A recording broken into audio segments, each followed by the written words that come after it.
Gautam Bajaj, an exporter of peanut butter from Gujarat, is a worried man. High interest rates is affecting his business in a fiercely competitive global market.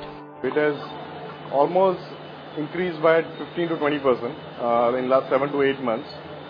We exporters mainly depend on our packing credit cost, which was like 6% down the line 1 year back.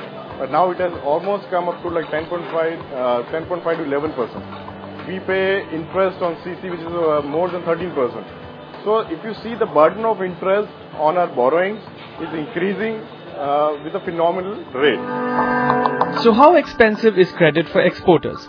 Interest rates for export borrowings in the East are between 5 and 6%. Interest rates for export borrowing in the West are LIBOR plus 2% or an average of 4 to 5%. And interest rates for export borrowings in India average 20 to 25%. There are new players coming in the market every day.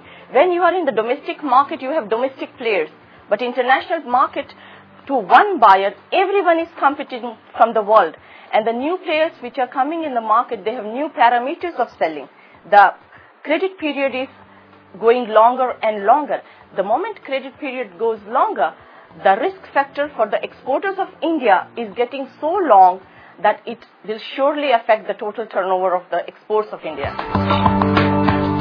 High interest rates are not just hurting corporate business models, but they are also hitting the business operations at the micro level. With several suppliers chasing one buy in the global market, exporters in India are feeling the heat of the increased interest rates. Because it's just not putting question mark to their business margins, but it's equally putting a brakes to their future expansion plans. And maybe the nightmare of living with the higher interest rates is turning out to be a reality as far as the exim fraternity of the nation is concerned today. With video journalist Bipin Mori, B. Himanshu, Bloomberg UTV, Ahmedabad, Gujarat.